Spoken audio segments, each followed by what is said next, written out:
I don't want that. Now I remember why I'm here. It's the 4D thing. Role-playing in the fourth dimension. Okay. It's pretty good. If you can achieve that, that's a good level to be at. You can have good session. Take it to go. Just past the drive-thru and be on our way.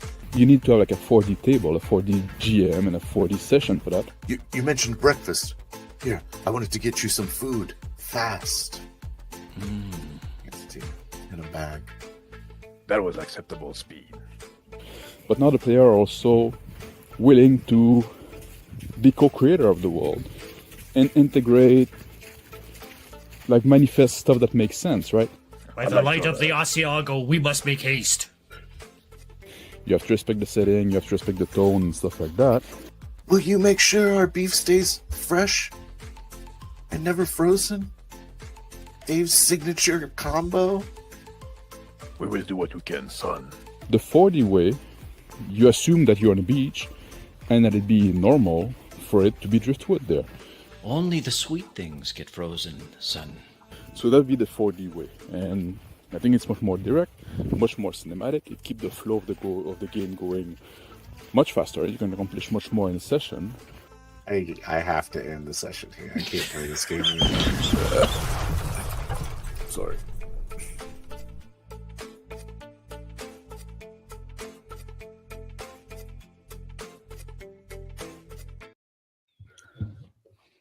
Hi everyone, it's Phil the Thrill here, and we are and with me I have Mr. Max Boivin and Table Runner Crispy, the two coolest guys on the planet.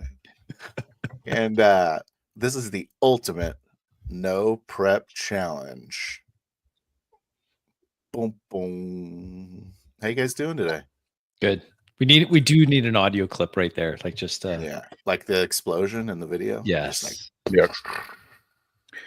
I'm doing all right with my giant cat. Yeah, I was going to say. Are you scared of the giant cat about to eat you?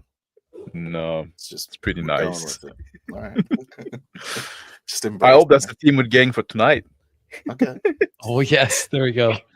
It's his cat game. Me and Max have been workshopping the acronym of Ultimate No Prep Challenge, and I was thinking UnPC Yeah. or you go. UnPC. I like or- UnPC. I like UnPC because it sounds like NPC. Yeah, I do too. Yeah. But- exactly. And it's kind of like a way to kind of market it as like a way for you to stop being one of those I'm not a GM like those people. Oh right, yeah. They're Yeah. too afraid to be a GM because Call them it's actually GM, easy. yeah. Secret, it's easy. Yeah. If you have 40 players. That's right. exactly. That's right. So That's the thing, like last week when we did that, I just get out of the way, and then you have to trust your player. Yep. I think it will be fine. see, in the 4D style, we've approached this a couple times. In a 4D style, I view the players as the ones that throw the plot hooks at the GM. And then the GM rolls it up if they got a good idea, and they start throwing some stuff at you. It's great. Yeah. It's reactive GM, right? Reactive. Proactive player, reactive Yeah. GM. Exactly. So the proactive ones are the ones throwing the hooks. Yes. But it does. It turns the normal paradigm on its head and works way better because then it is much more shared. We give it lip service like, oh yeah, it's kind of shared. So yeah, except that most of the time it isn't. Yeah. Yeah. But let's not make this about how awesome 4D is. Let's show how awesome 4D is. Let's play a Or game. fail miserably. Yes. And either one is fine because we're having fun, right, guys? Well, it's a game and games are fun. Games are fun. Okay. Bam. So this is the list. Now, in the Ultimate No Prep Challenge, in our method of UnPC, I'm just workshopping how to present that. I But like it. in the Ultimate No Prep Challenge, you roll for who's the GM. You're going to roll for your setting, and you're going to roll for what the genre is. So none of us know what the heck's going on here. We're going to roll it live. Roll it live. Do it live. Now, I brought up the topic before we got on. we replace the setting every time we play a setting, but should Yes. we replace the tone every time we play a tone? And Max, you said no. I said no because like there's not that many tone we can go for, right? It's much more True. limited. Like setting, it's like basically like limited by your imagination. Mm-hmm. Yeah. But tone, right, at some point, or genre, right? Yeah. I know. That's why there's 6 of them and not 20. So Exactly. Yep. Yeah. all right. Well, let's see who the GM is going to be. You want to do the honors there, Mr. Max? My Roll dice it. are out. Okay, I'll do it. Here it Oh, is. there. Do it. Oh, fuck. Oh, you got it. Oh, Max again. Dang it. I really Max wanted again. it this time. You really wanted really it this wanted it. time? I really And I'm wanted the it. one that did it last time, but we should play by the rules, right? Yeah. What to even suggest otherwise Is would no be- longer the ultimate no prep challenge. would TM. be Exactly. bitch. Yeah. All right, then. All Let right. me roll Setting the D20. time. Let's hope we get that Thanksgiving's gone. So Fear Yeah. City. fierce. You're gonna run a Ooh, fierce city 1970s gangster game. Oh, that's going to be tough. game. All right. Oh, you'll do fine. That's Are going to be we tough. gonna be? Let's, That's interesting. Well, roll the genre. Let's see what we're doing. yeah.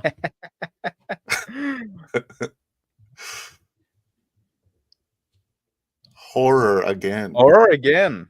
We should have Fierce like City replaced horror. them. Ooh. Horror again. Hmm. All right, so So are we gonna do TPS as Fierce City is meant to be played? yes. I think it should be TPS. Absolutely. Okay. Okay. All right, let me get my book. TPS. So the GM gets to choose. We pretty much have narrowed it down to just 2 systems: easy D6 and total party skills.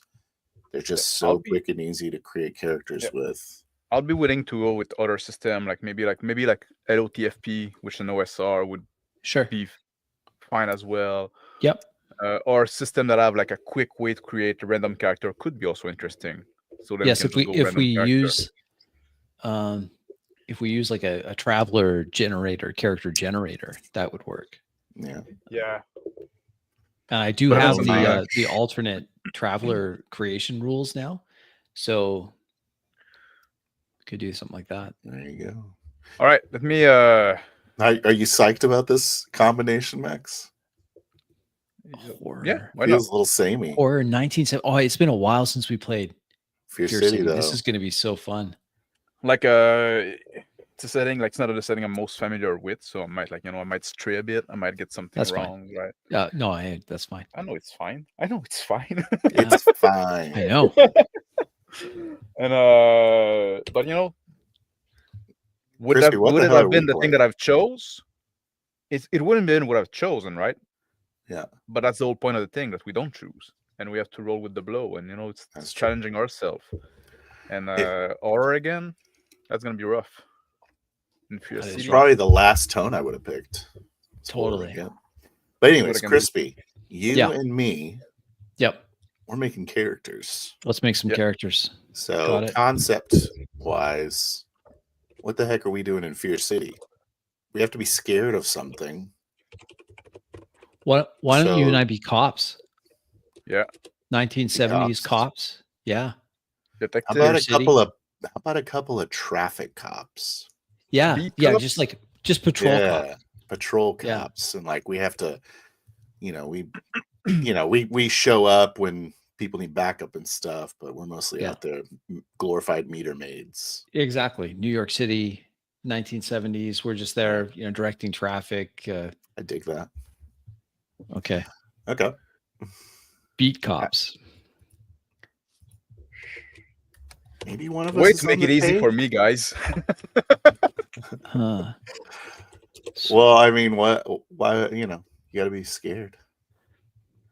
So TPS. Let me grab it. where's my stupid thing? Perfect.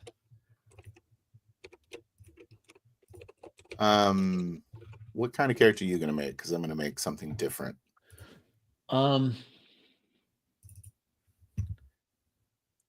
I played an older character last time. Let's go with some. I'm going to go with something maybe young, You'll be the rook. idealist, rookie, just out of the academy. Yeah, good. I want to be the lazy, never wants to work. So I'll be the idealist. 1 year away from retirement. Okay. So I'll be the young, idealistic cop. Let's go camp out at the donut shop guy. Whereas I'm like, hey, we need to serve and protect. It's not within. That's not actual regulation, you know. Yeah. So I'll be all about the. It's not in the regs, you know. Yeah. I'll tell you the regs, Billy. Exactly. All right. Let me Okay. just grab a character. Oh, I'm fat. I'm telling you that one now. One. Let's make it mental. Let's be smart. Let's be smart. I'm gonna go 1 body, 3 mental, 2 spirit. Is that what it is? Okay. Yeah. Let me go. I'm going to go a little more on the. As a rookie, is more. He's younger. I'm going to give more into body. I think 1 into mind, 2 spirit. So then we get 15 skills. So last time, technology did a lot of work with driving. Yes, it did. I'm gonna let you do all the driving. I don't like driving. Okay, so I'll take the driving. Yeah, I'm more of a eating, but I don't suck at driving. Health, sanity. Oh, horror game, and my sanity's only a 3. Uh-oh. Oh yeah, that's right. So it's +2, right? Yeah.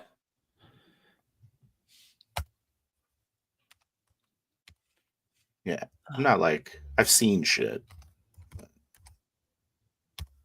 Okay. As long as you don't make a lot of noise. The families don't mess with you, you know? Yep. All right. No beauty. So it's beauty, strength, and agility is physical skills. Mental skills are perception, knowledge, and what's the other one? Perception, technology, knowledge. No, technology. Yeah. Put some fat knowledge in there. That'd be smart. Perception, yeah, he's good at that. Okay. Strength.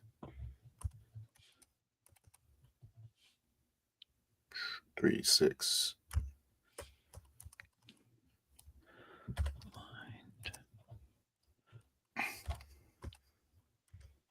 Okay, so 2, 3, 5, 6, 7, 8, 9, 15, 16. So I'm taking out my art skills. I have my other character up. I had 2 in art. You did? On that goth kid. It's very artistic. Okay. I'm doing the driving, so I've got some technology here. What's a rank in when you're a patrol cop? I'm going to put some into patrolman. Rank. I'm going to put in officer. Officer, yeah. Officer Sergeant? Bradley. Maybe sergeant. I don't know if you'd be a sergeant if you're still a patrol cop. I don't know. I'm not sure what the 1970s. Just a beat cop. Maybe you just got busted down. You used to be sergeant. It's a bunch of politics, kid. Exactly. It's all politics. You got to play the game. You got to play. I'm going to take some empathy, I think. Yeah.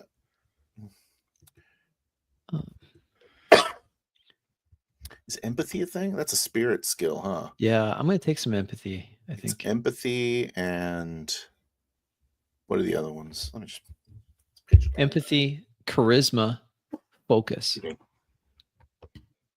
Oh, is focus a spirit skill? Yep. It's under the spirit category, yes. Combat. Oh, I should probably take some firearms here. Yeah, I'm going to take Ranged. some. So we got boxing. All right. Let's cut down our technology here. And melee. If I use my baton. And Is there level ranged. 0 skills in this one? No. Okay. That's Traveler. All right. Ranged.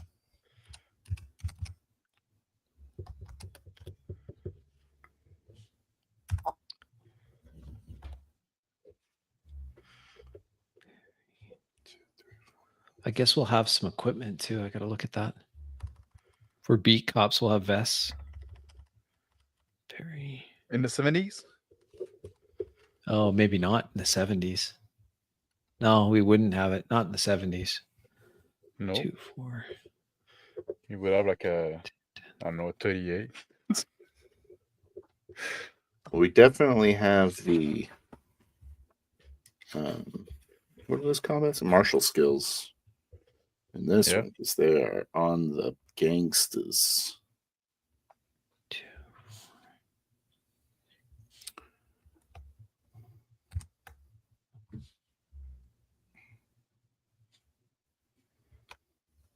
Okay. Don't really need it.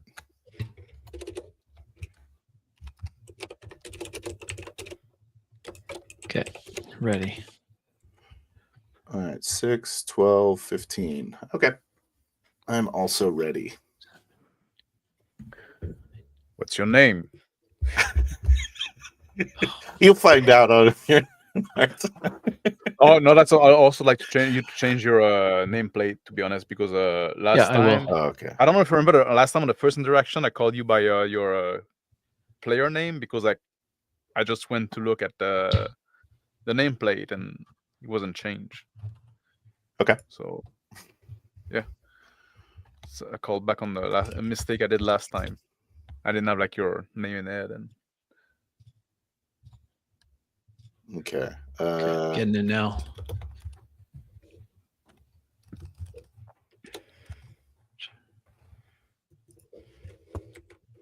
Oh yeah. Okay. Good. Did you figure it out? Sean Hogan. Okay. Listen, Rook. But everyone calls me Rook. Yeah, exactly. Yeah. I'll change my nameplate. Hogan, I'd kick you off the force if you weren't so goddamn effective. Okay, Paul Bradley. Yeah. Good old double first name. Is it? Yeah. All right. Sean Hogan. Yeah. Hulk Hogan's great grandfather. Yes. That's awesome. Well, it's probably just fodder. Yeah, that's right. It's the 70s. Oh, is it the 70s? I thought it was like 30s for some reason. No, it's Fear said he's 70s. Yeah. Yeah. Maybe his brother. Yeah. So tell me about your character, just so I can get an extra second of thinking. Okay, so I'll start. Officer Sean Hogan, about 6'4", 215 pounds. Hits the gym a lot. Straight out of the academy. This is his first assignment. He's from an Irish family, relatively poor. Got into the academy. Was not top of his class, but worked really hard to stay in. Not terribly bright, but a hard worker and a bit of an idealist. We'll say that he spent a lot of time with his Irish grandmother, and that kind of gave him this overactive sense of right and wrong. Can you give us a faith in Bagora? Just as a what? faith. Faith in Bagora. I don't know what you're talking about. That's what they say. Oh, it is? Okay. I don't know. I'm pretty sure I got it wrong. Younger guy, we'll say he's in his mid 20s, maybe 23, 24, somewhere around there. All right. Okay, so Officer Paul Bradley.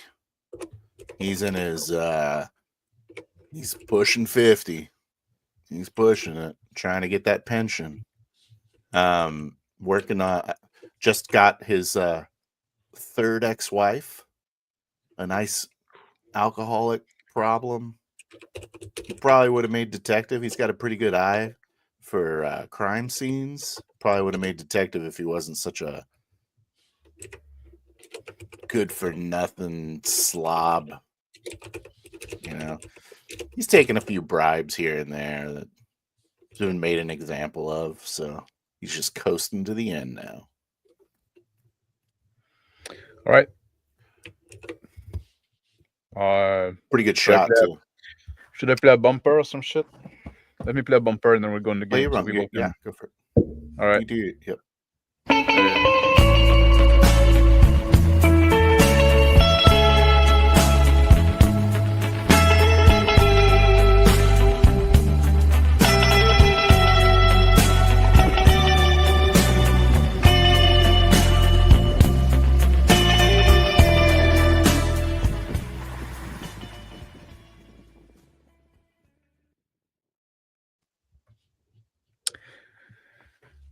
Late summer, the heat is oppressive. Middle of the heat wave that have been lasted for a week. On the road, in the patrol car, some beat cop, Officer Paul Bradley and Sean Hogan.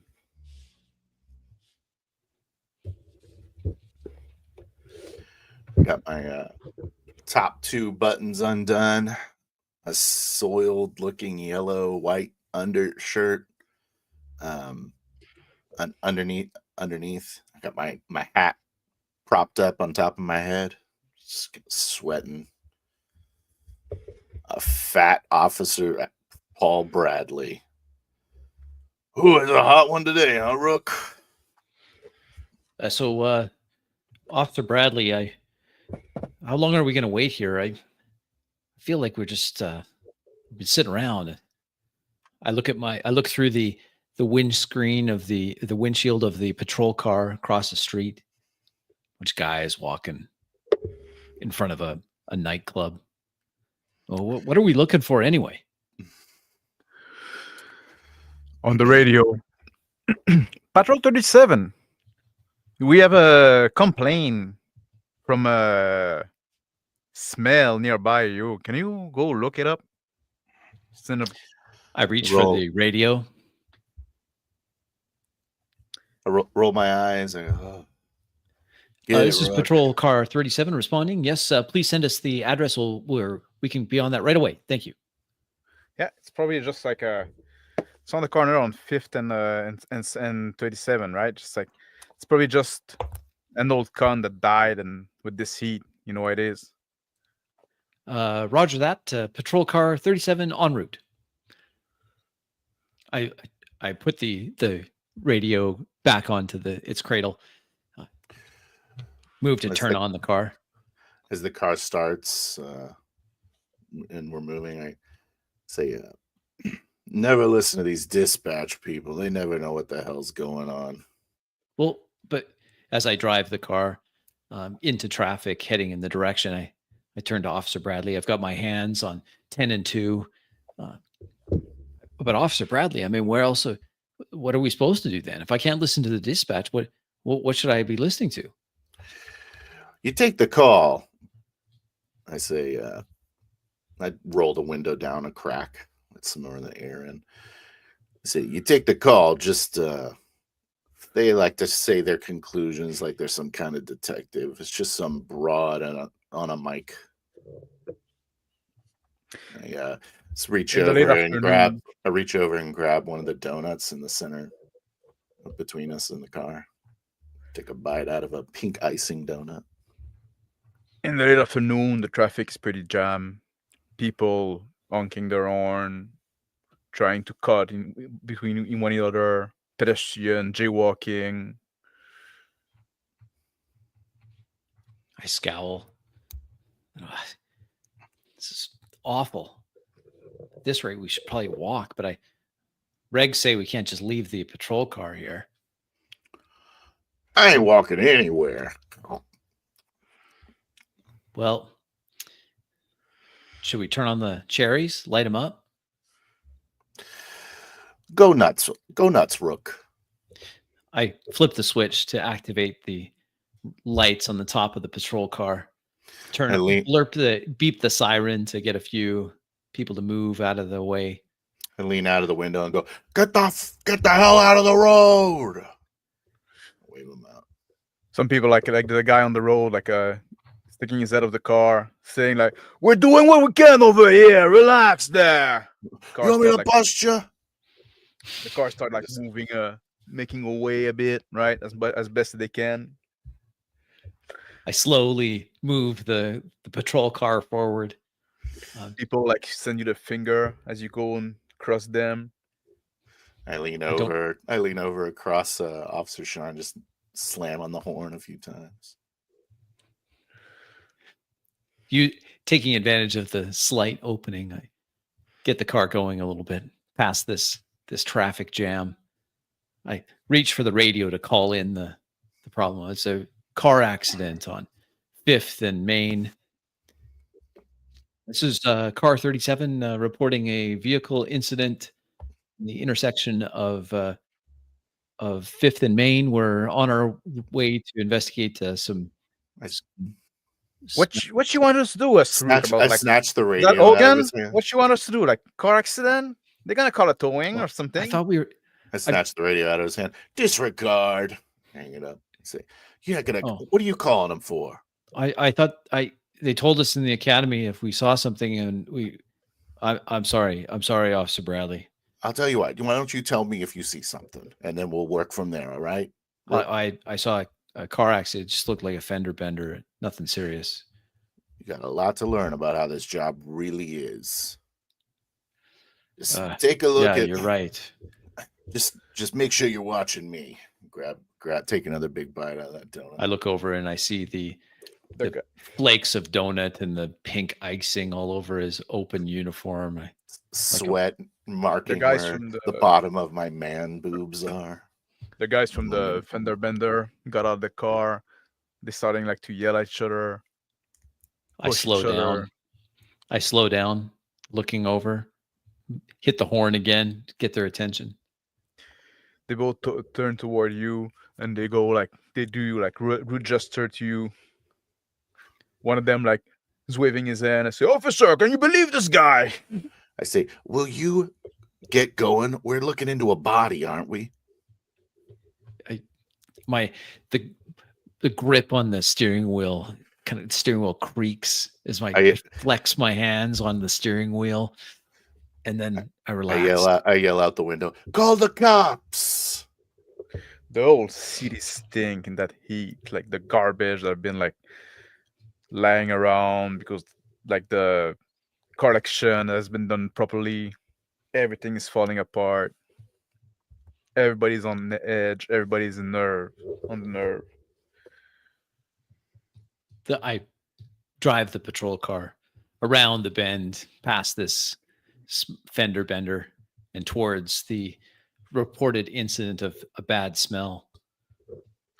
Don't go up Main. Take a right here on Evergreen. But if yes, sir. Do it, Rook. My breathing is audible. Evergreen. Roll, Phil. Give me a roll.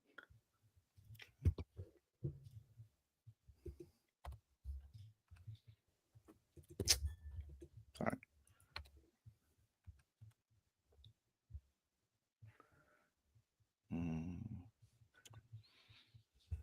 So yeah, the traffic is much lighter on Evergreen. So now you can move a little faster. I accelerate the car up, still staying under the speed limit. I turn off the lights. Things are loud. Bite. By the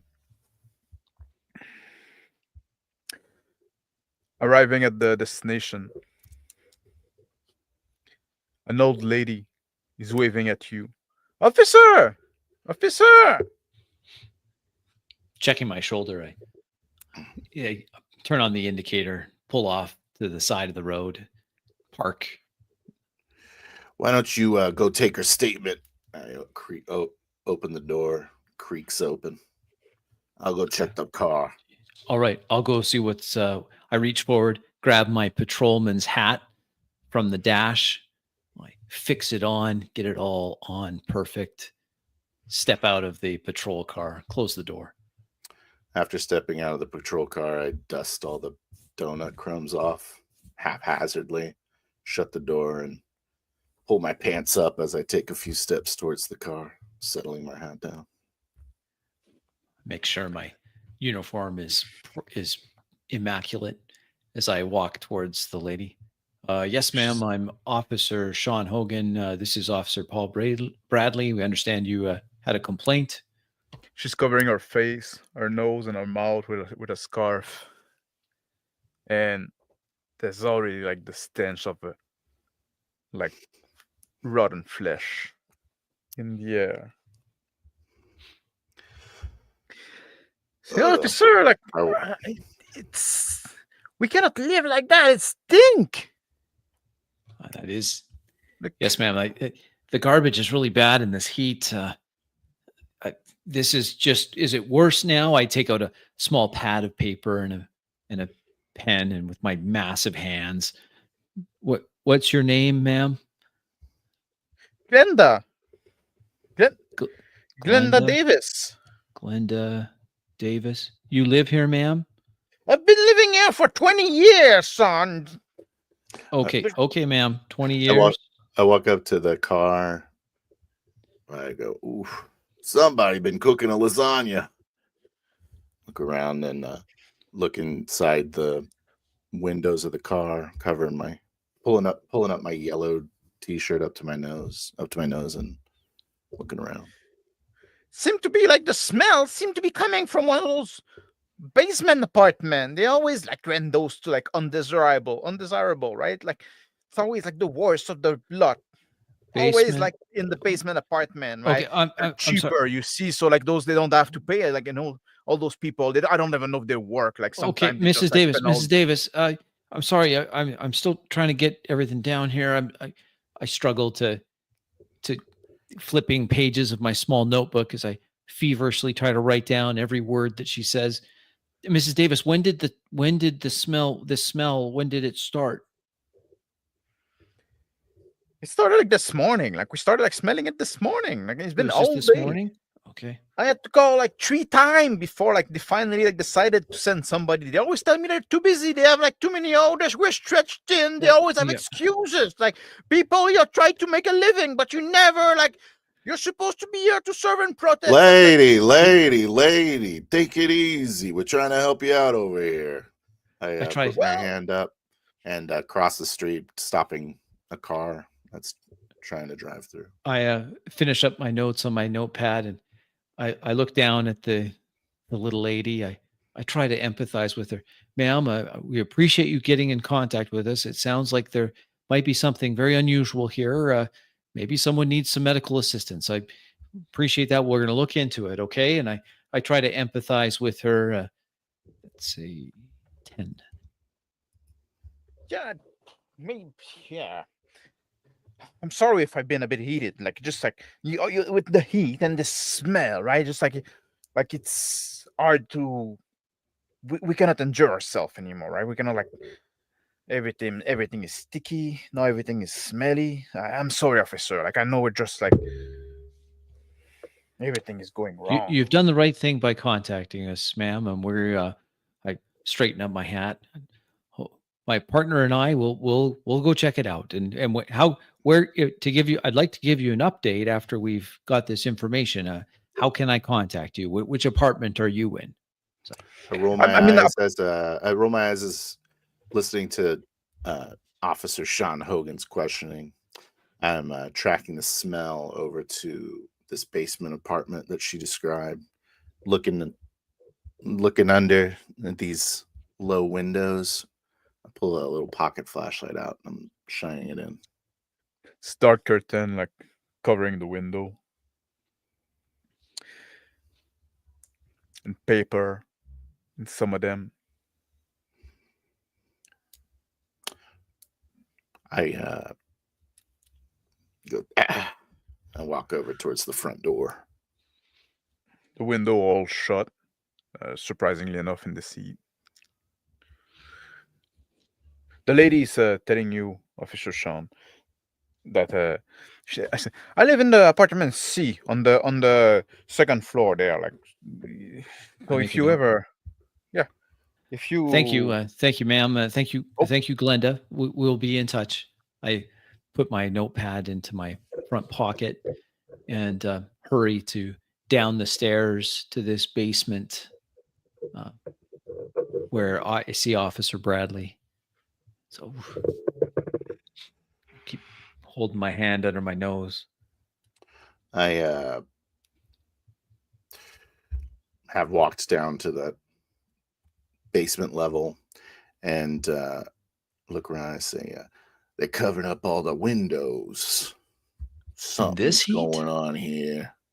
I look down at the welcome mat. Here's today's paper. I reach down and pick up the Times, New York Times. Wait a second. So they get the paper. This isn't today's paper. That's funny. It's from a year ago. Who's getting a year-old paper delivered? Yeah. That's strange. Well, here, look, I passed the paper over. It's not even yellowed or anything. In this heat, it should be all yellow. I look at it for a moment and shove it into his chest. And I say, let's go find the door. I let her fell from the paper. Oh, wait, something just came out. Hold on. I've turned around, ignoring him, and I'm walking towards the door further down this little subterranean little alley between the building and this wall. I take out the envelope that's on the floor that fell from this paper. Carefully roll the paper and stick it in the in between the iron railing that guards the stairwell down, and I just stick it in there. I look at this envelope. There's no postage on this. Nothing on the envelope. Jiggle the doorknob. Try to door's locked. Doesn't move. I stick the envelope in my pocket. Go down to see where the door. Hey, Rook, I found a job for you. I step back. What's that? Kick this door in, will you? Well, the regs say we can't. We need to wait. We got to have a warrant. Probable cause, kid. It stinks like death out here. No. So do you think this is the door open? I wait ponderously, considering, trying to remember my time in the academy. 4. It's blurry. I guess the smell. Maybe he's dead. All right. I back up as far as I can in the small landing, and then throw my shoulder into the door, throwing my bulk using strength. Yeah, give me a roll. 6, 10.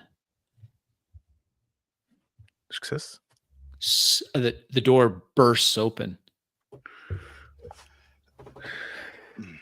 The apartment, like the smell of carrion, is overwhelming.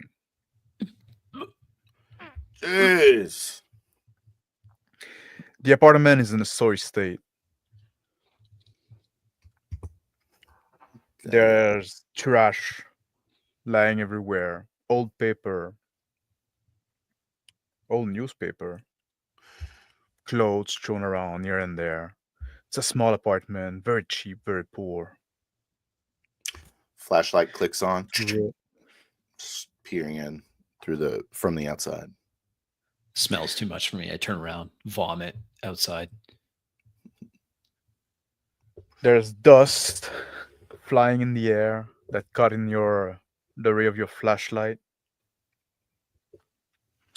It's only 2 room, kind of like the main room, kind of with kitchen and living room in one, and then a bedroom in the back. There's water that is leaking from the refrigerator. I say, hey, Rook, why don't you, nice breakfast. Why don't you go take a break and tell him we're going to need an ambulance or something. There's probably a body in here. All right. I'll wipe my mouth. All right. I'll go call it in. Go back to the patrol car. Take a step towards the refrigerator, leaking water. Got my shirt up. It's an old model refrigerator. Yeah. Give me a roll of perceptions.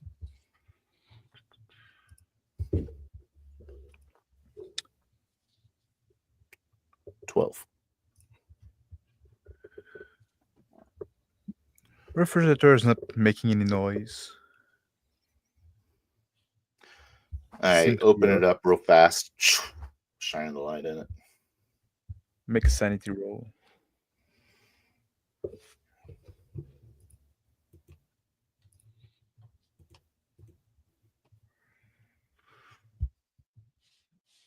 I can't believe what I'm seeing.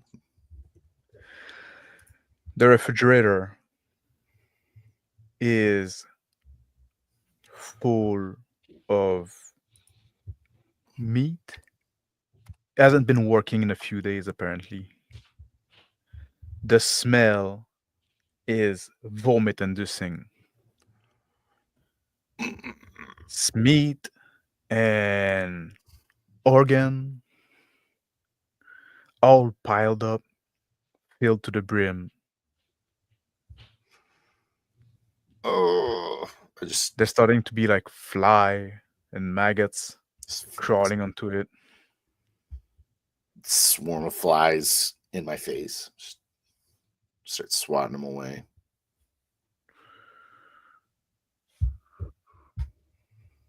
Hogan? Back at the car, I reach in, turn on the radio, pull out the small handset, talk into it. Officer Sir Sean Hogan calling in I give the location. We're gonna need something. There's something that's very dead in this apartment. I mean, maybe send EMTs. We haven't found a body yet. Out.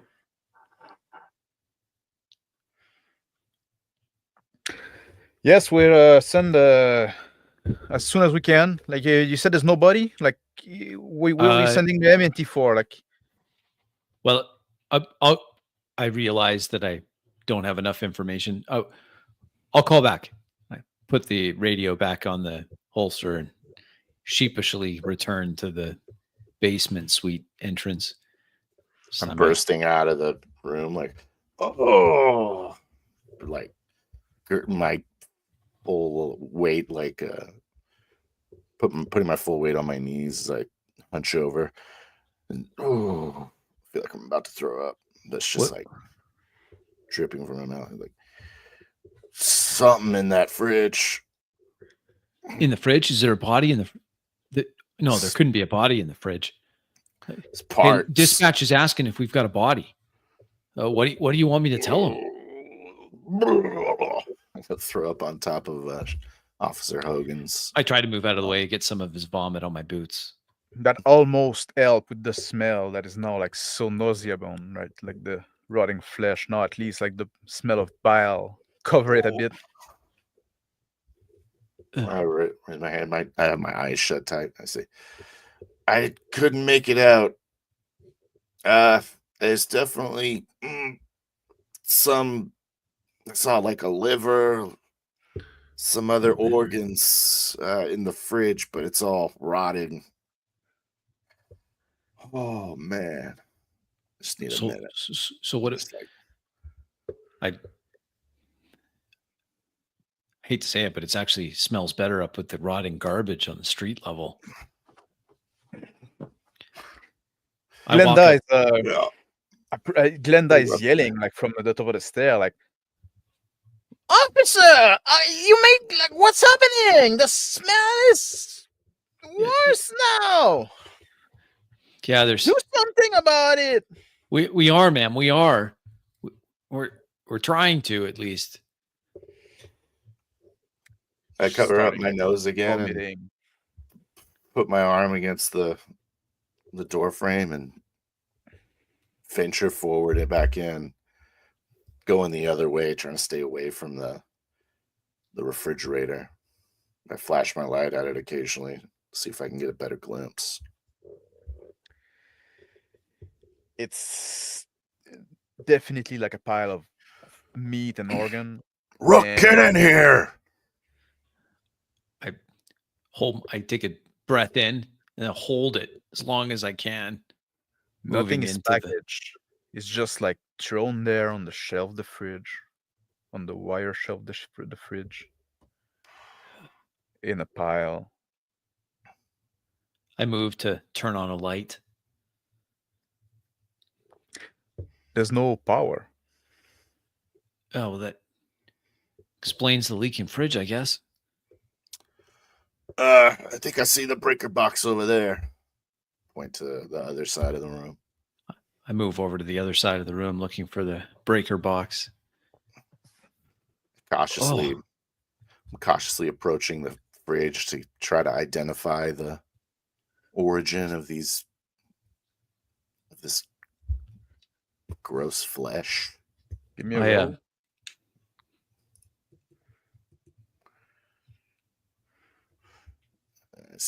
That's a human heart for sure. I call out as I make my way over to the breaker box. Hey, is anybody here? Anybody here? This is NYPD. Place is quiet. This quietness, when the current is out, right? When you don't hear like with the wire in the wall, nothing is running. I make it to the fuse box. It's not here. I look it over. The main breaker is jumped. Oh, I think maybe this is the problem. I reach up, reset the breaker. The fridge goes back on, but short, and the breaker jump back off again.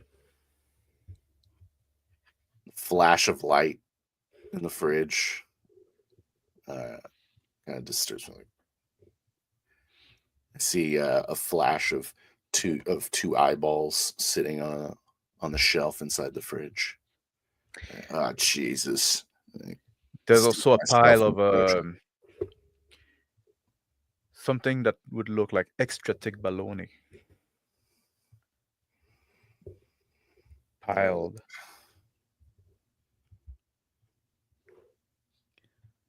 I take my patrol pistol or patrol light out of my pocket, turn it on, and walk towards the bedroom area. There's a bed that is undone. The blanket like just thrown on it. Clearly like hasn't been washed in a long while. There's some jeans thrown on a chair in the corner. There's a dresser with some paper on it. I yell out. Looks like someone's been slicing this up like cold cuts or something. This is definitely a body. Flashlight plays over the papers on top of the dresser. I walk over to them. Without touching them, I take out the pencil I was using to make notes before, and with the eraser of the pencil, I move some of the papers around looking for a name. There's the paper, like there's some numbers written on them, like Huh. random Yes. number, like 47 and 12 and 29. Like they're not written like in a line or anything. It's just like written like randomly on the paper. And then sometimes there's some square and doodle, a bunch of square inside square divided in different way. Just confuses me. I shut the refrigerator closed, push against it a little bit, make sure it's sealed as well as it can be. Grab a box over next to the me. latch. Grab a box next to me and put it in front of it just in case the latch fails. Still of dirty dishes on the counter. Wipe the sweat from my brow. This muggy, disgusting smelling room. It's making me sweat. And unbutton another button. Turn around to look for Officer Hogan. Rook, where are you? I'm in the bedroom. There's some papers here. They just got numbers and I don't quite understand it. There's nobody here though. All right, I'm coming back there. Some the noise of step in the stair is coming through the door. And then suddenly they slow down and stop. I stop as well. Look around. I don't hear the noise. Instead, I move to the small closet in the bedroom, pulling the bifold closet doors open, looking at clothes, some hanging on the clothes rack. I don't know. It looks like just one person lives here.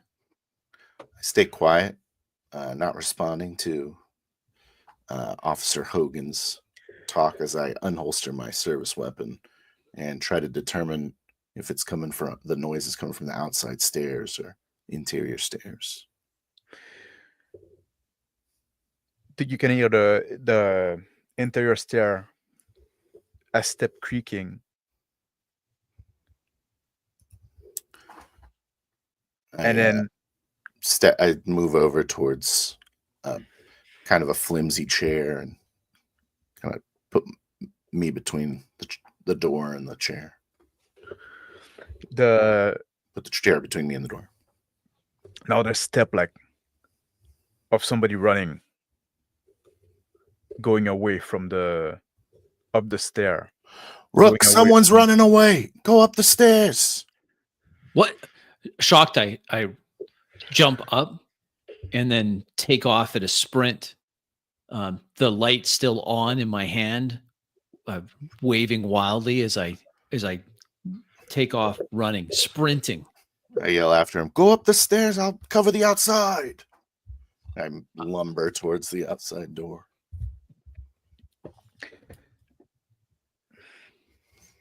I'm running quickly. That's a 10. So I sprint out of the apartment, my foot slipping on the vomit from before, looking you get a glimpse. Stairs. You get a glimpse of a man running away, wearing a denim jeans shirt and jacket, and having long black dreads. I call out, stop, as I take the stairs 3 at a time, vaulting up, legs pumping. Turn the corner. I'll ask Glenda. I'm making my way slowly, cumbersomely back towards the patrol car, looking around, trying to see if I could spot this guy, gun drawn.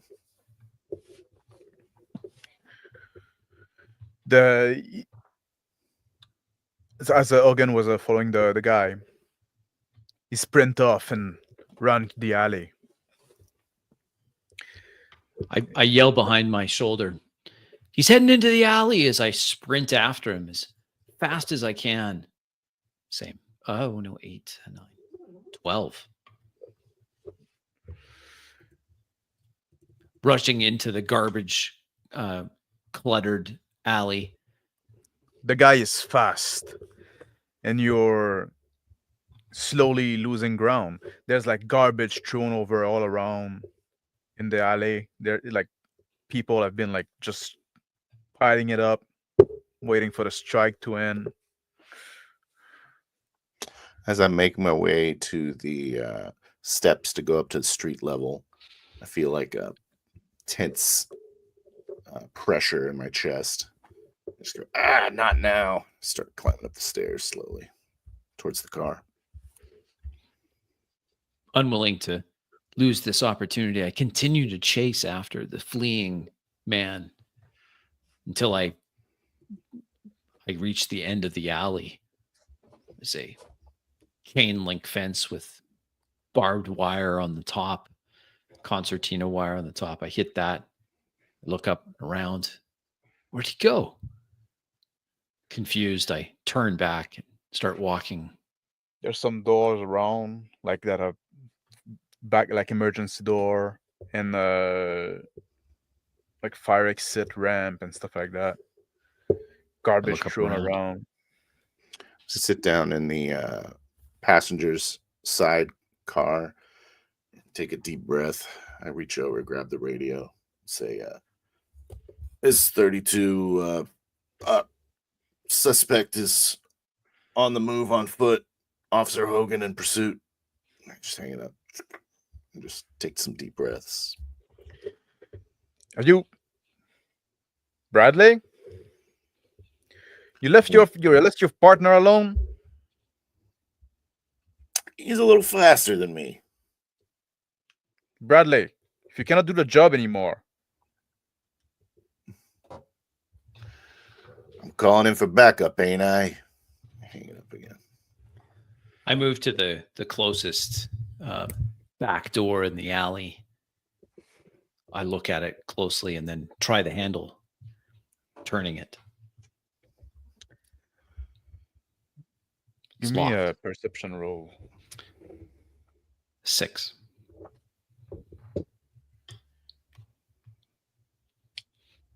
The garbage behind you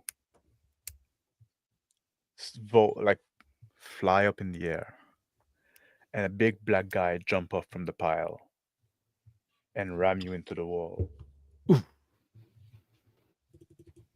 Roll Catches a me. body or brawl. I'm surprisingly fast for my size. And my boxing allows me to get 10 as I quickly move. he tried to check you against the wall, but I take his momentum and let him run into the wall. I'm breathing. Keep pressure on the back of him to hold him up against the wall. I take a deep breath. The wind is kind of picking up. Catch a whiff of that death from the basement, and I say, shit. And I pull myself out of the car, start heading down towards the lower level again. Why'd you run? I say as I up against this. Why are you running? We just want to talk. So what are you doing in my place? That's your place? What's in the fridge? It's goat meat. All right, listen, your safety and mine, I'm going to put some cuffs on you. You're not under arrest. We're just talking. All right? You're not going to give me any troubles, are you? It's like lean into him. No cuff. And he tried to push you back as you lean.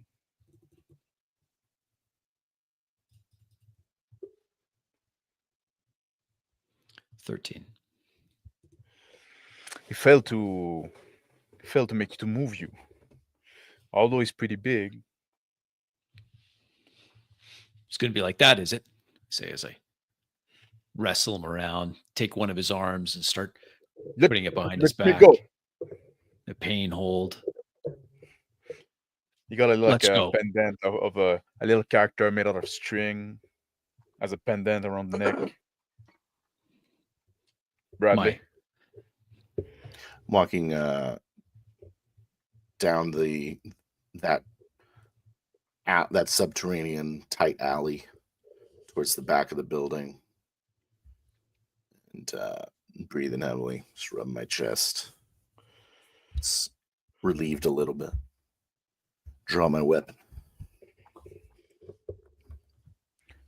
Sean, I look over, see Bradley. This is the guy that was running. Making the corner. I got my hand against the corner. Look over. I say, all right, good job. Good job, Rook. let me go. I'm not from here. I thought you said you lived here. No, I'm visiting. I'm not. That's not my place. Well, you can explain it to the detective. So I spin him around, his arm's still in an arm lock. Start walking him towards Bradley.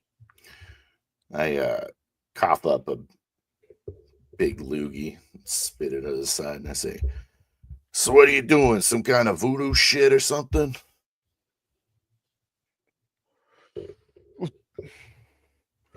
You shouldn't. You should pay respect to the spirit of Africa. Yo, Yeah. Grandma raised me to be a good Catholic boy. Can say you stole all that stuff. It's like I spit on march you, him Grandma. out. You shouldn't have spit on his grandma. And I smack him with the back of my pistol into his rib. Oof.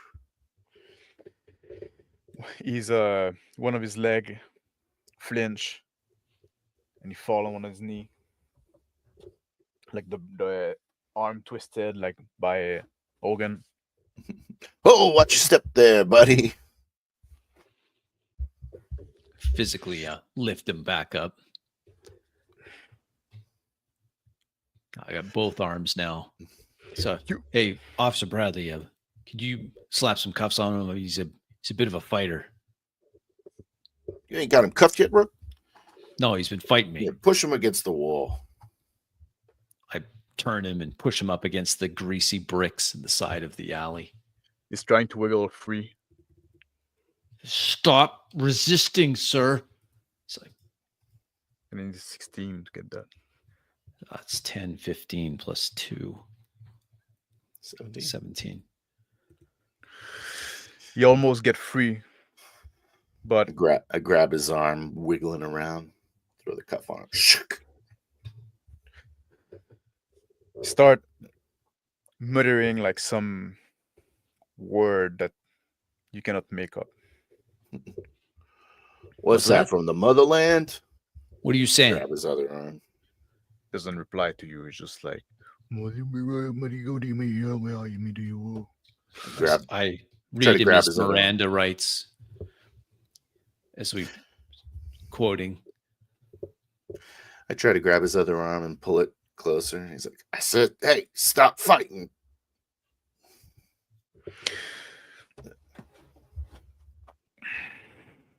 Try to get the cuffs on him. Noise and cuff. You say what you cannot. You have nothing against me. I did nothing wrong. Yeah, well, the fridge full of bodies says otherwise. What, are you gonna make sandwiches? It's not mine. It's well, holding human body parts for a friend is also a crime. So let's get you in the car. I grab the cuffs from behind his back, lift them to put pressure on his shoulders. Start with my other hand, I grab the back of his neck, walk him out to the patrol car. As I'm following behind him, and I say approvingly, "That's right. Remember, this guy's got a fridge full of bodies in there. Don't treat him with any mittens." A silhouette come in the alley, at the end of the alley, the light of the winning day behind him. I yell out, Pardon me, we're just taking... Please, you need to move out of the alley. You're interfering with an investigation. He raises his hand. I said, Bradley. What? It's the voice of Detective O'Malley. Oh, detective. Bradley and Rook, eh? You called in for some... There's something happening, you said, eh? Well, thanks to some good old-fashioned police work, we got our collar. This guy's got a fridge full of bodies. The guy started like getting Slap him on agitated, his shoulder. and he's like trying like to say, "No, this man, don't trust this man." It's trying to wrestle away from you. Hey, I saw what I You saw. got an original one, eh? I hold him fast. I'll get him. I'll get him, guys. You know, we'll take it from here. You can go back to your traffic job. Unwilling to let go of this guy. He's Detective O'Malley. He's been resisting. I say, gritted teeth. Oh, you've been resisting, eh? O'Malley slowly walked towards you. Did he give you any trouble, Rook? Nothing I couldn't handle, Detective. I'm a pretty big guy. I slap Officer Hogan on the shoulder. Should have seen this guy in action. A real specimen. My shoulders square up a little more. Thanks, partner. Give him a nod.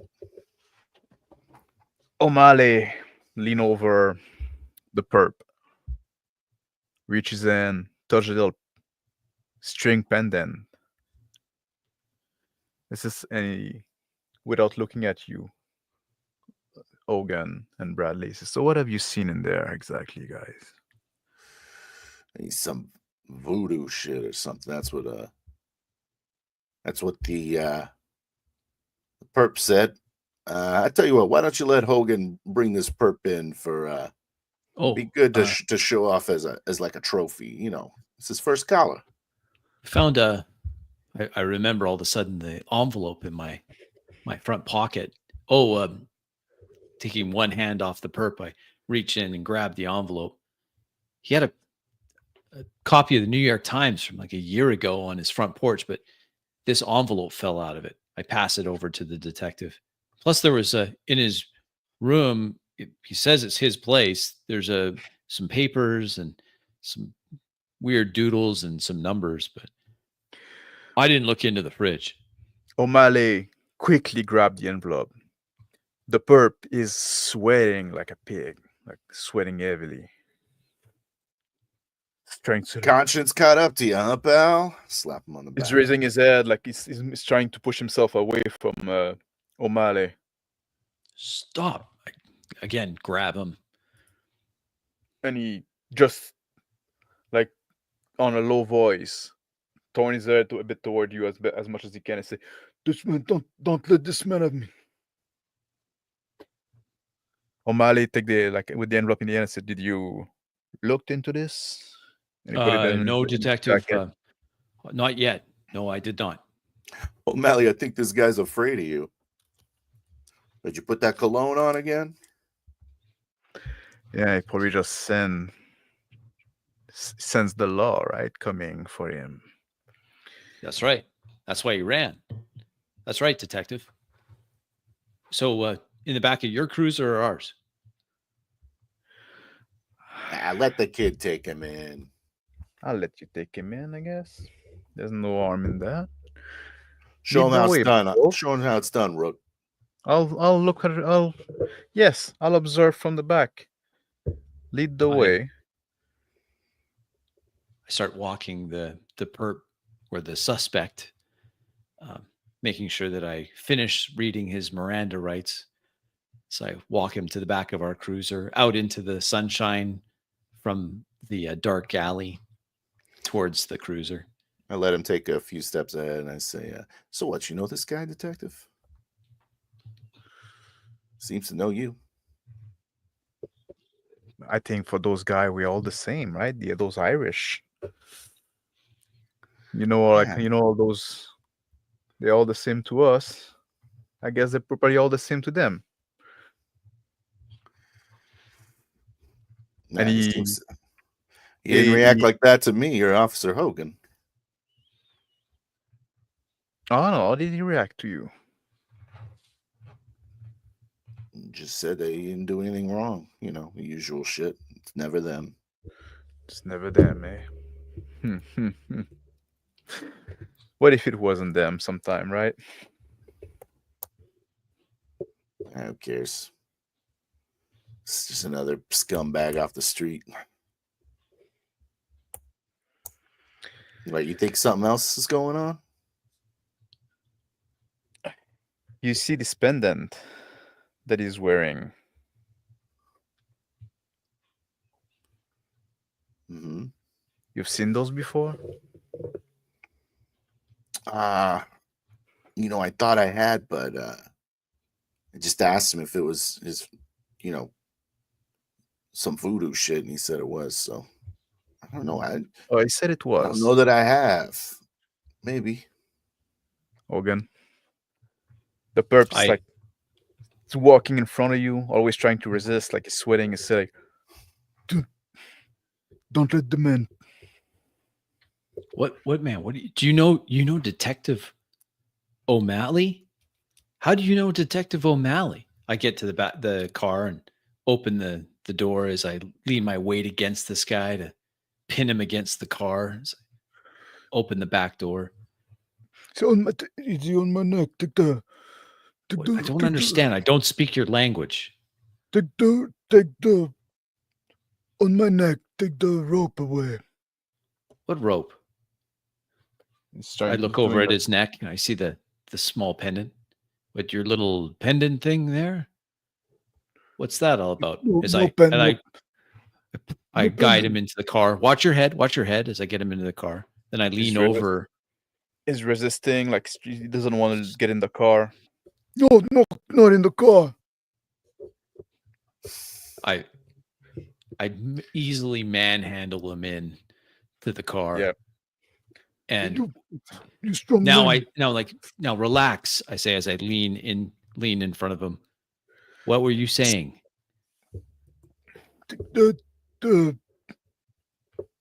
Why would I take your property? Sir, it's not making any sense. It's not mine. I say to O'Malley, That's not yours. It's stolen. I say to O'Malley, so what's this guy, like a CI or something? I don't want to mess with your case, or start kind of slowly walking towards the O'Malley, like it takes out of his pocket. If he joins me. No, he's walking next to you, but like slowly, he's purposefully like walking slow, like dragging this little walk out. Mm-hmm. Take out of his pocket a little like string pendant, similar to what the perp was wearing. Mm-hmm. So you see those? Hey, so so this is some kind of organization or serial killer type thing? Why don't you? I think it would suit you well. You should wear one of those. What? Make you look culture somehow, right? You could use that.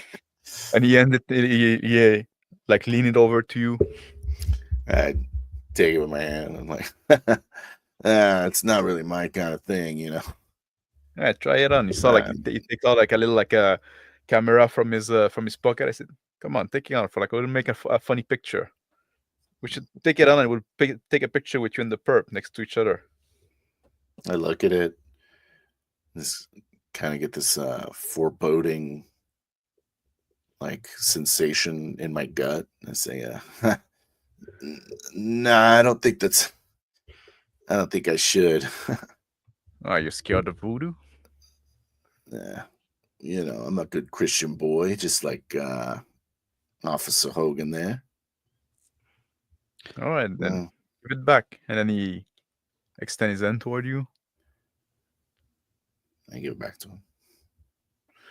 That's all right. Let's get to the car. And he points, and he's not walking anymore. Points forward, letting you lead. I lean over the perp in the back seat.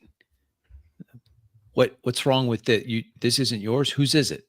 I grab the man. voodoo thing. The man. What man?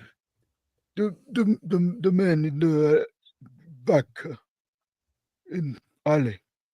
Detective O'Malley? This is his? What? He put it on me. Huh. So you want me? This is his, Bradley. you're saying? Bradley. I say, I look at him, noticing that he's stopped walking. I say, you know something about this Detective O'Malley? So Something you're not I'm here saying? now. I'm looking into it. I'm trying to figure it out. You know, it's a case in process. Something you want to clue me in on? I think it's on a need-to-know basis. Well, I am the responding officer here. I think you're part of my- this. It's my report, Process. so I should probably know. Your report can end here. Now it's going to start to be my report. Don't worry too much about it. I'm the responding officer, Detective O'Malley. You responded. The perp is in the car, and he points toward. You know the rook is taking care of it. What have you done in that? Yeah, all right. I turn around and start walking away from him, my back to him. I take the small voodoo, the small pendant. I tell the perp, look, you're saying this isn't yours. I'm going to take it off. They're going to take it off when they book you anyway. Okay? I'm not stealing from you. We're clear? Take it off. I pull it gently over his head, over his sweaty dreadlocks, and off this little string necklace. You have to wrestle a bit with it, like getting tangled. Okay, careful. Watch your head. It's Get it fairly off his- unremarkable. Bradley, give me a roll for body.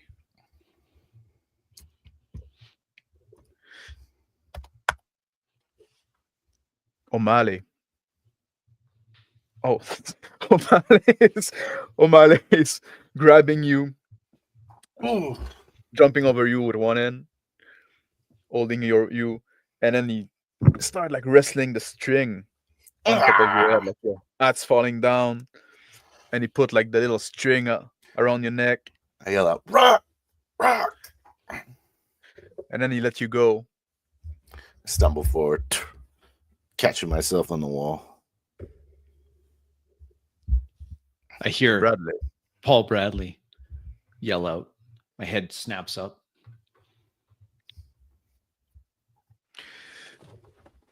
There's like the Bradley's wrestling him like a I'm I'm on the wall, my hand there, and I start taking some deep breaths. My eyes are like really wide. Sweat's just dripping down my face. O'Malley is standing a few feet away, just looking at you, looking satisfied, hands in the pocket. Bradley. What'd you do to me? Oh, you'll see. Pull out my soon. gun and point it at him. Says, put your gun back in your holster, Bradley. And you feel compelled to do it. I try to shaking. So Bradley, there's no point in resisting now.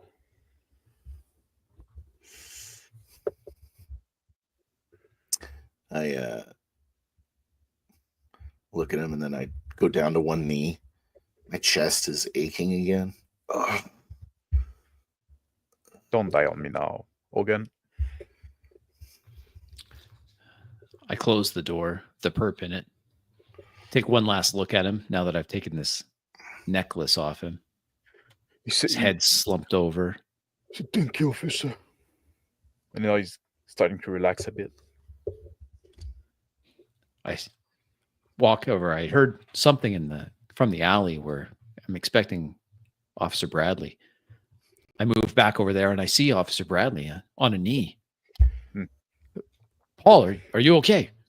I wander over to him.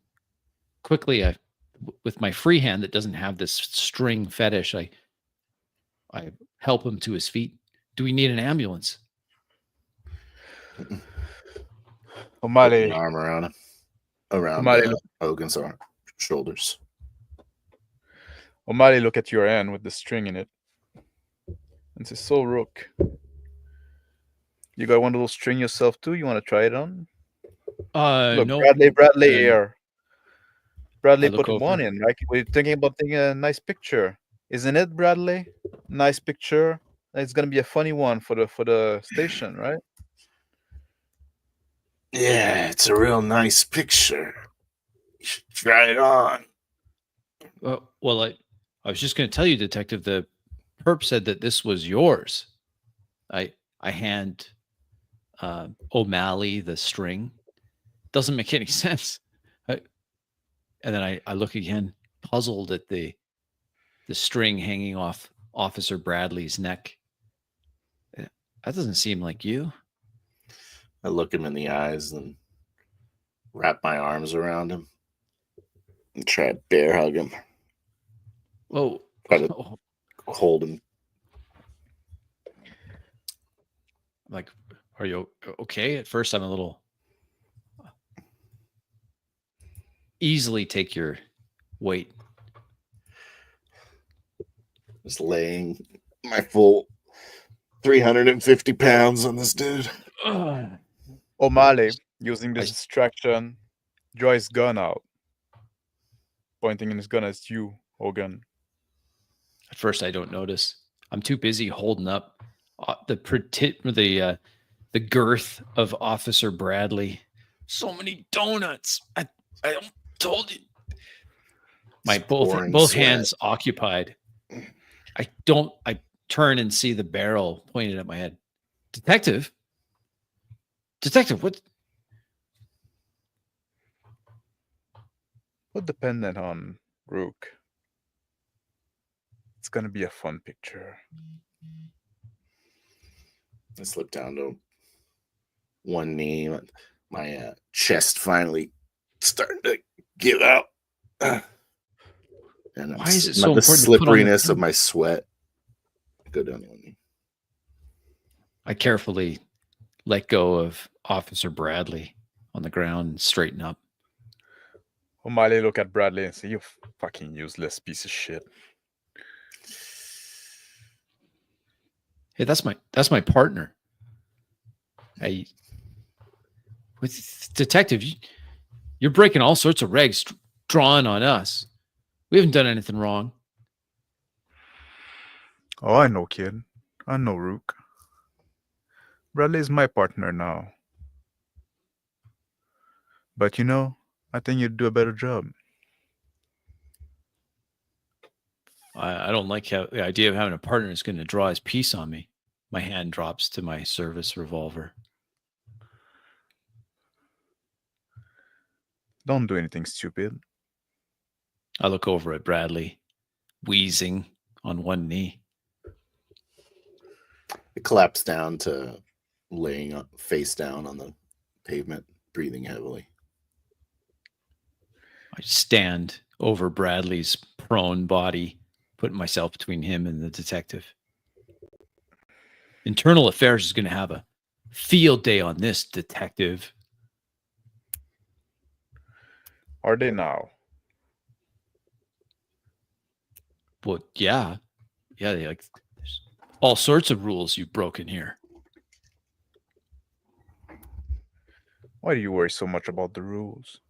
There's rules in this world that you cannot understand. There's rules in this world not written in books. You want to see how it works?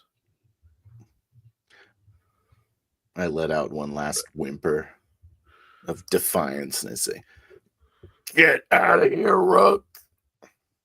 And I just lose consciousness.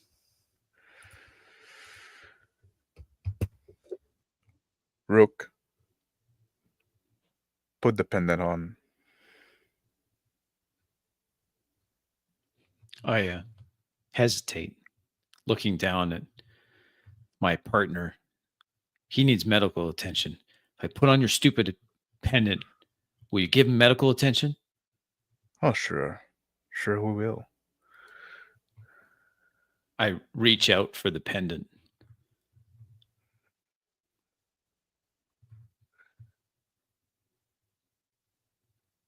Put it on.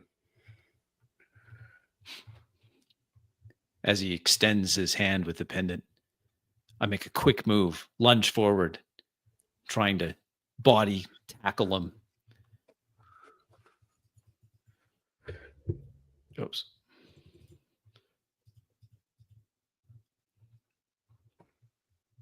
Oh no,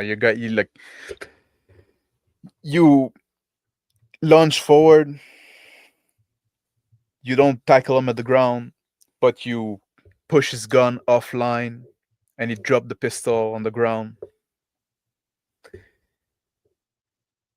He lose balance a bit, and he try to punch you in the face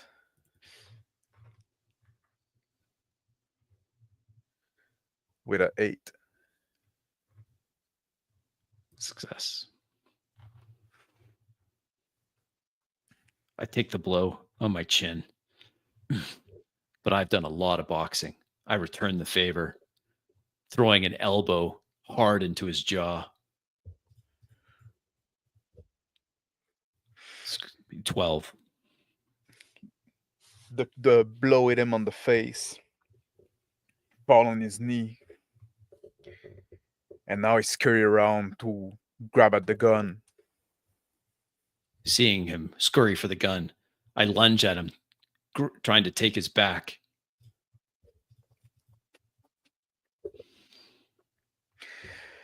You trip on yourself, and you just fall like just behind him.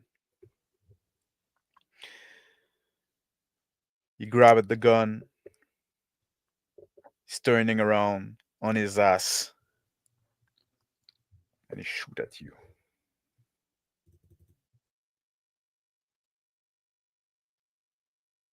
10. The bullet hit you.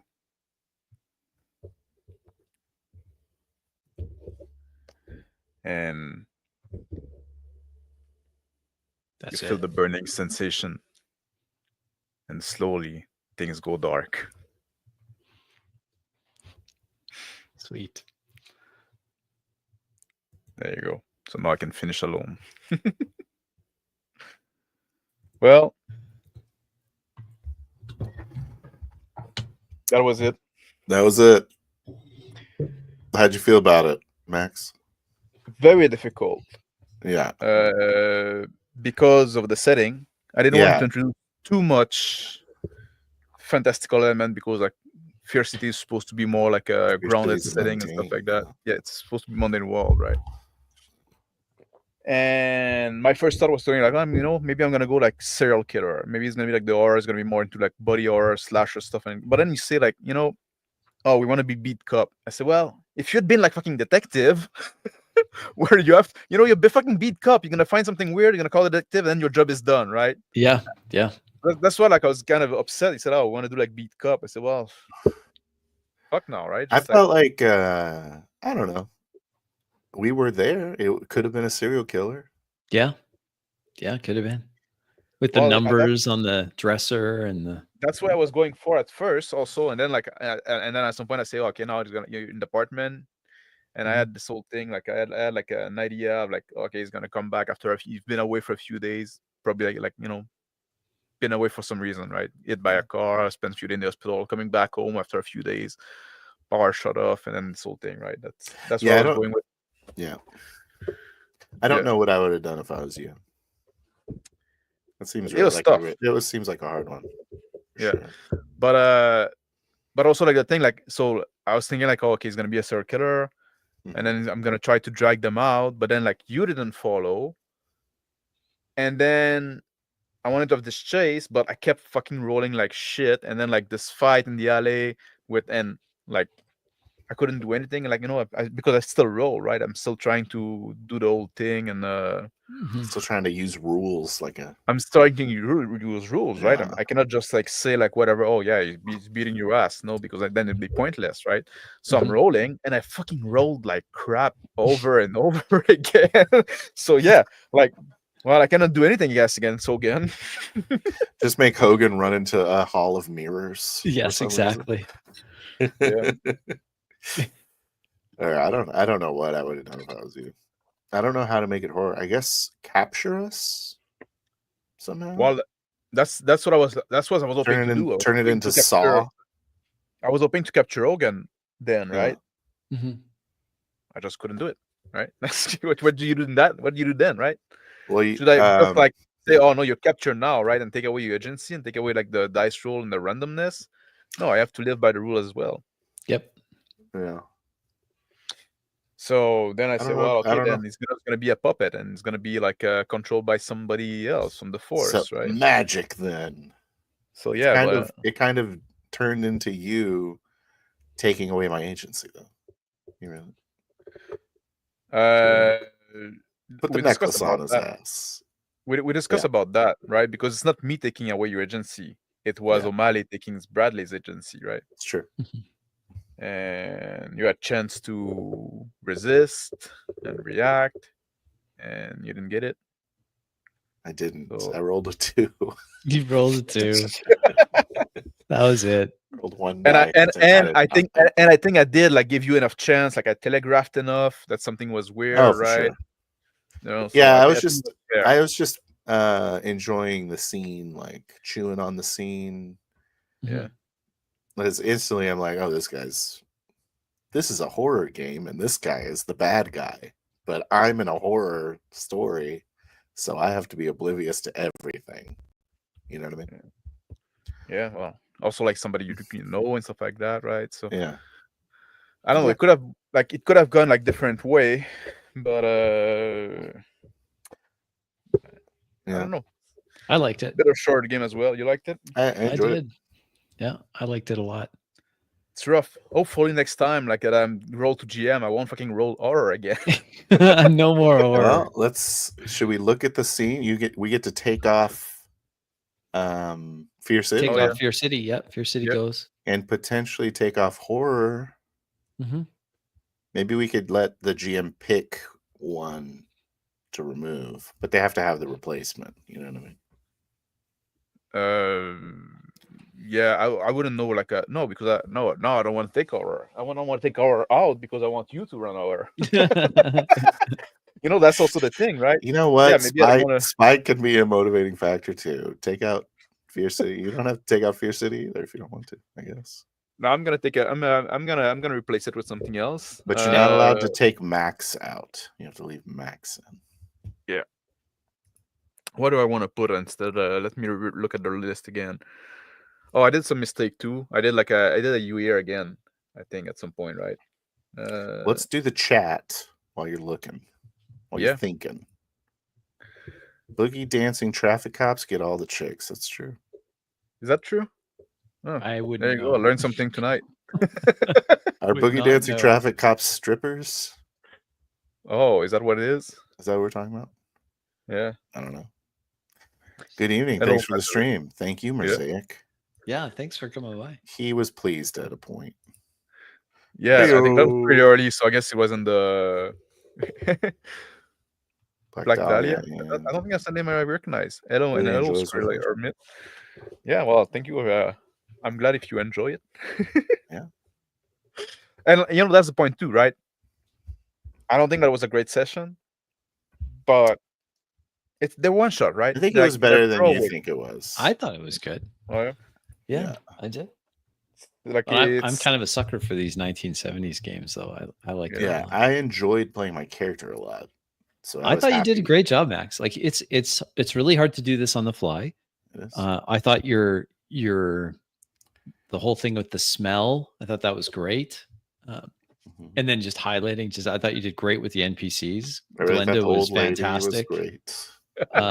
The fender bender traffic, it just kind of felt like New York City. Anytime I'm in Fierce City traffic, I'm having a good time. I'm having a great time. And then the whole thing with the heat wave and it's hot, and I could just kind of feel that 1970s. I'm seeing it in my mind's eye, like the 1970s film, kind of that sort of the I really colors. wanted.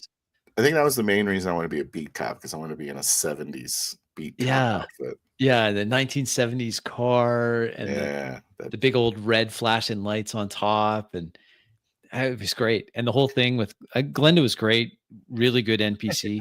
I really liked the guy too, like the guy that the dreadlock dude. I thought he was really well done. Loved the suspense with the fridge. Thought you did a great job with the circuit breaker. Like the fridge losing power was an accident. There's some kind of short. Like it wasn't supposed to be this way. The guy coming back, the footsteps, that whole thing with the footsteps was really good. Coming down, that was fantastic. That was great. Loved it. Well, I'm glad if you. I thought O'Malley was good too. Like he had that great kind of arrogant, I'm the detective, you're just beat cops. Yeah.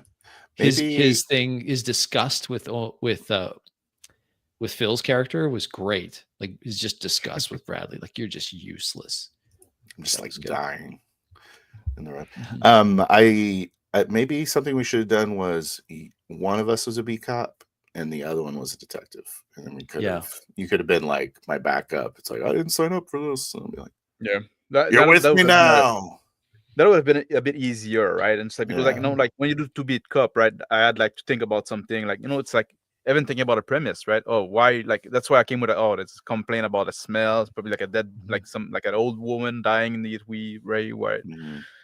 Came with like, because I need to get you somewhere where it's action, right? I need to get you somewhere where like the horror is gonna happen, because now it's also a horror game, right? So it's not easy.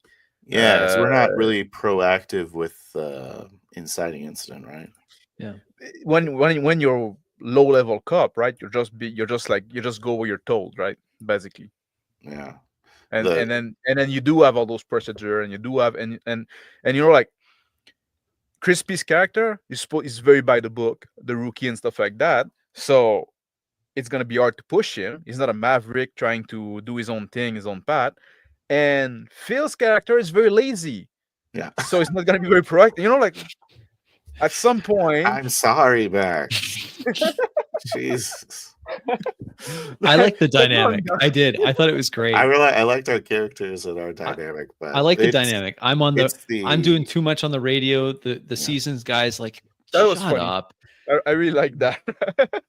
I really like you, like all like going on the radio for the little thing, and they say like, "What do you got now?" He's like, disregard last. I like the dynamic between like you and Phil. Like when Phil said like, you know what? If you see something, why don't you tell me, and then we'll work from there. That was great. Yeah. The newspaper. I like it that you say like a newspaper from a year ago. I would have done something with that if you have read the letter. You never fucking look at the letter. I didn't, and I was like, I maybe I should look at the letter, and that's why I'm like, I remembered the letter when O'Malley showed up, and I was like, okay, the letter, maybe. Could have done more with that. I 4D'd the like time on the news because I thought it would be more like, what's going on here? Why would there you kind of started like that supernatural feel. I did a little bit, but I was trying to get into that horror element. Like, what is this? Yeah. And then in my head, like, what would be the non-fantastical explanation for this? And then halfway through, I'm like, well, maybe he just puts out the old paper with the envelope in it. It's like a drop. And then the paper boy comes, picks up that, and that's why it's not yellowing, because it's not actually kept there. It's kept inside, and he just leaves it there. Do you know what was in the envelope, Max? Once you talk about the old paper, and I knew like I was going with the serial killer vibe, I said, okay, maybe it's gonna be a guy that's gonna try to like I said, like, in the envelope is gonna say like, I know who you are, just this letter. And if you would have looked at the newspaper, it would have been about a murder that happened a year ago. A year ago. That's Yeah. what came to me, like you know. So then, That's a like, good you idea. could have made the link. Yeah, but you never look at the envelope. You But I never didn't look at the envelope. newspaper. So Hey, I should have looked at the envelope right away. We're very by the book and lazy. We're never gonna look at evidence like that. So That's for the so detectives, after that, Max. yeah, after that, when O'Malley got introduced, then the envelope became like instruction for his puppet, right? Right. Right. If you have looked in the envelope, then that's what you could have seen. When I decided to go Right. the puppet route, introduce a No. voodoo, I guess. So now there's Yes. voodoo. No, there's voodoo. I like it. Yeah.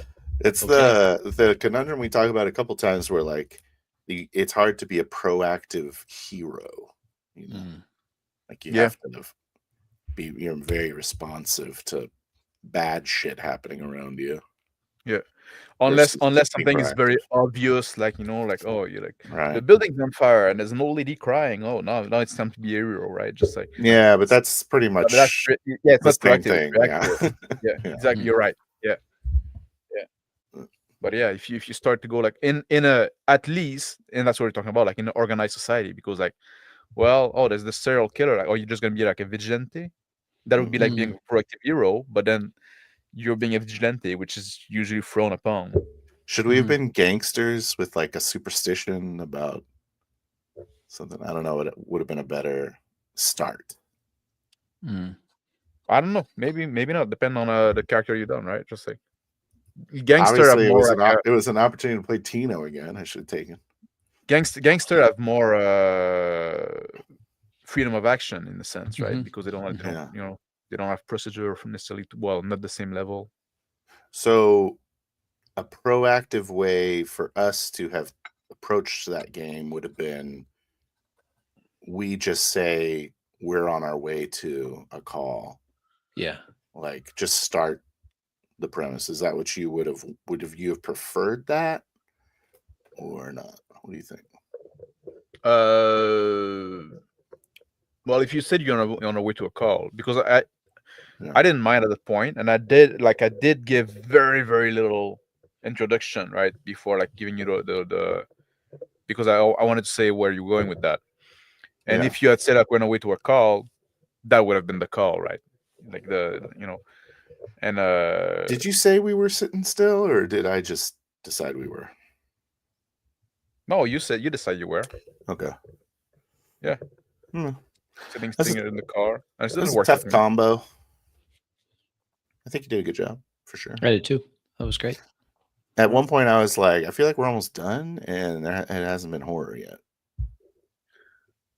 I got that horror. I remember vibe thinking at the end. That was good.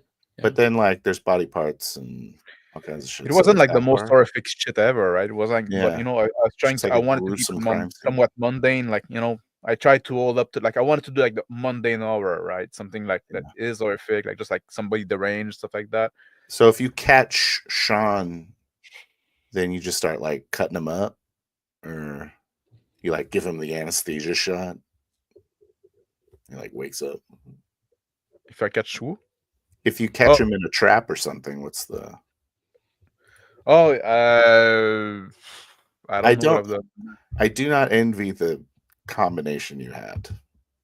Yeah, but it won't probably be like I've been like dragged them like in the back alley somewhere, and yeah, in an abandoned like building, like a burden down shit, right? And then like tied up, like, yeah. If I could, I could knock him out. He would have been dragged out nearby for time's sake. Yeah. But then I don't know what I would have done with you, because like what you do then, right? I'm looking around for him. I'm like, his only hope. Before you report to for long before you report, and then like you say, well, I lost my instantly partner. I'm reporting because I'm supposed to. Yeah. And I'm an incapable slob. Yeah. That's my point, right? So like, if he has any hope at all, it's not. I was trying, like, I was trying to roll with the blow as much as I could. Yeah. But he was also rolling my way. Mundane horror is not easy to imagine, I guess. Like I could have like, you know, like there's like a True Detective, right? Kind of does it. Yeah. Yep. Fargo. Sort of. It's definitely suspenseful. Yep. Yeah. Maybe we should change horror to suspense. Yeah. Nah, we should keep horror. But Oh, we should find Because something. you want to punish us, or because you Yes, think it's because he wants us to run a horror game now. Yes, exactly. I want to see how you do it. Yeah. Right? Yep. Okay. I want to see how I do it too. Yeah. Western, medieval. Yeah. What's your fantasy, setting? Cyberpunk, Dreamscape. What about ancient. an Underdark setting? Underdark? Yeah, like Like the like mythic Mental Plan dungeon and or shit? the underworld Oh. kind of thing. We don't have anything. How that would dare be you like try that. to hijack Max's Oh, sorry. spoils, the spoils of his GM. No, yeah, he gets to choose. No. Ancient Dreamscape. Because I thought about one earlier today. I'm trying to remember what it was. Oh, okay. I thought like, oh, if I get to choose again, I'm gonna put that on the list. And it was something like, but I know I forgot, and I'm upset because Because you forgot. Oh yeah, I remember what it was. Family reunion. National Thanksgiving. Lampoons, Putting back Thanksgiving. Christmas, Santa Claus. Yeah. You can still get Christmas in there. Like I want to have like those Hong Kong kind of like Kung Fu. Like modern. Yeah. Well, not Kung quite Fu. modern. You know, like in the time of Wulong City and stuff like that, right? You know what Wulong is? No. The walled city. Like when the British were there owning Hong Kong. Yep. Like British rule Hong Kong. So I don't know exactly the year. But like the British were ruling Hong Kong, but they basically like did nothing. So and there was like a lot of like gang. Oh, I know what you're talking about. And yes, I do remember that that place you're talking. It's like the super dense city. What year was that? I've seen pictures of it. I mean, I get it. Wulong.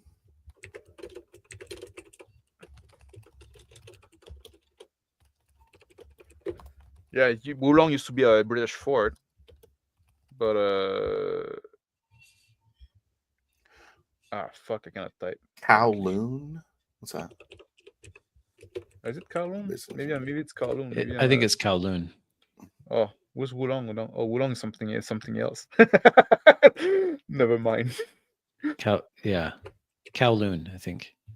The Tung Chung Fort is what AI says. The Kowloon, yeah. COW. Kowloon Wall City. Yeah. Yeah. Okay. I'll do that. Yeah. I guess I'd better learn what that is before I do this challenge again.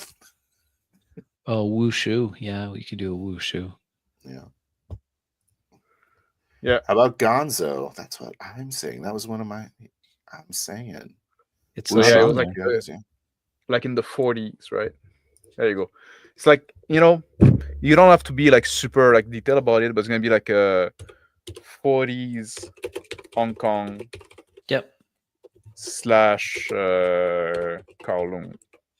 Like Ip Man times. Is that 2N? Was that Ip Man? Yes, I think so. Yeah. Okay. Yeah. I'm back now. I know what Ip Man is. Yeah. So there's a bunch of like kung fu practitioners and like Ip Man was born in 1893 and died in 1972. So yeah, that would be like when he was like a middle-aged man. Hell yeah. Yeah. So yeah, exactly. That's like gangs and hatchet gangs. Hatchet gangs, exactly. Like not much guns, but somewhat very violent. That's awesome. Yeah, I love that setting. Sounds good good. That's what I want. There you go. Hopefully, I'm not gonna be the one rolling it. All right. Don't roll that and horror. Yeah. But that'd be easier, right? Because now you have like all the horror in Kowloon City. That would work, but kind of. But you know, I guess it's another mundane horror game. but because you're in the Asian setting, you can like You can make I it think more it's mystical. yes, I think it gives you a license to you're in different time, you're in different Yeah. location, right? I think I it's don't fair want to to do a horror genre game. so but you I want me to take will. over? I didn't want either. And he did it. Well, I gave you the out before the session started. You were like, "We're not that's the- taking it out," and then you rolled it. No, that's the point, right? We shouldn't do that as pussy, right? That's the whole yeah. Oh, Square Mid say, how about Gonzo? Not like not in the city outrageous sense, but in the weird sense, or wuxia. Just a few, yeah, I guess like wuxia would fit into the Hong Kong thing as well, right? There should be like a lot of like kung fu and shit like that, I guess. Badass. Yeah. Gonzo, I don't know, like Gonzo could be on the list at some point. I think I want Slice of Life back. I've been thinking about it. Well, next time roll to BGM. Mm-hmm. I will. 1 to 2. 1 to 2 is Yeah. Phil. I feel like I don't have very good numbers. I feel like I should get the 3 to 4. You want to switch with me? Is that allowed? Well, it doesn't matter. But now, like we roll 3 to 4 That's what 3 you times in a think. row, 2 times in a row, right? Yeah, it's So- bound to change now. It's bound to change now. Or is the 3 and 4 hot? I think either way, it's gonna roll you next. Doesn't matter. Yeah, what even if order. you change it, that's We, what's we gonna also happen. like or is also on the tree, so like I know. I'm saying. yeah. Can we Do you have add anything more else? genres? Can we make it a D8? Can we? I don't have any other Can we idea. at least dilute the pool? The solution to pollution is dilution. Hell yeah, that's what they used to say all the time Yeah, that's what they used to say all the time. before the hippies got involved. What other genres would you put? Thriller, Slice of mystery, life. Slice of life as a genre? or a setting? No, it's a genre. Genre? Is that different than dramatic? Is it just like more mundane? Yeah. Yeah. It is about a day in the life, and then you can add whatever you want on top of it. You don't have to just stick to one genre. So like nothing happens? Oh yeah, I guess. A day in the life. Unless you want something to happen. Yeah. So you're brushing your teeth, roll for dental hygiene. I mean, it would have been just us riffing, me and Yeah. Sean, just like going about our day, doing. Yeah, I guess that would have Something. worked since your cup, right? Yeah, We could have done that. would have been fine. I'm okay with putting it because like if it Or a doesn't day work, in the slice of life in a dreamscape. Like, what does that even look like? That sounds cool to me. Yeah, I agree with you. Sure. Like, and and that's the whole thing too, right? They're one shot session. Yeah. We don't have too much expectation because just roll randomly. So why not experiment with silly stuff sometime, right? We I'm see a hoping to see rising Rising sun comedy. Yes. I also hope for that. Sometime after the. We'll have to talk about that. Would you do if you did a Rising Sand game? Would it be pre-apocalypse or post the destruction of the Najm? I don't know. Rising Sand is a game we played some time ago. Oh, for the roll folks 2. at That's a home. good one. I like that. Let's do that. Ooh, roll 2. Roll 2. Yeah. Oh my Roll 2 God. and mix. Why would you make it worse though? That doesn't do Wait, anything. you got another idea for 8? You want Okay, good another question. genre or tone? What? Didn't we have one that was like crime? Like crime.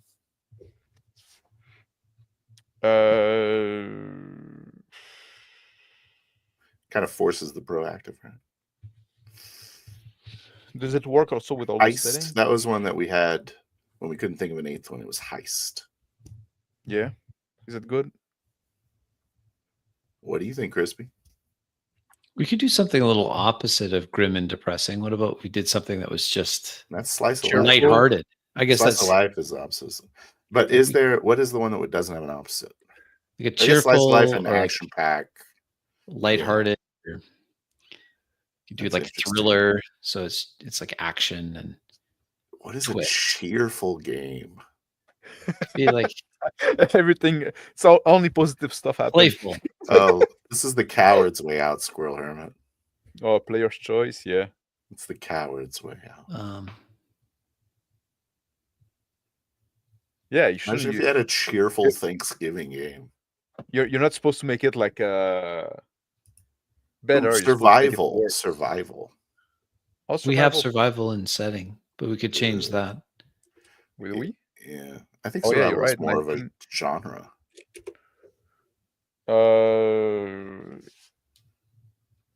What did we put there? So that would just be like a nature kind of.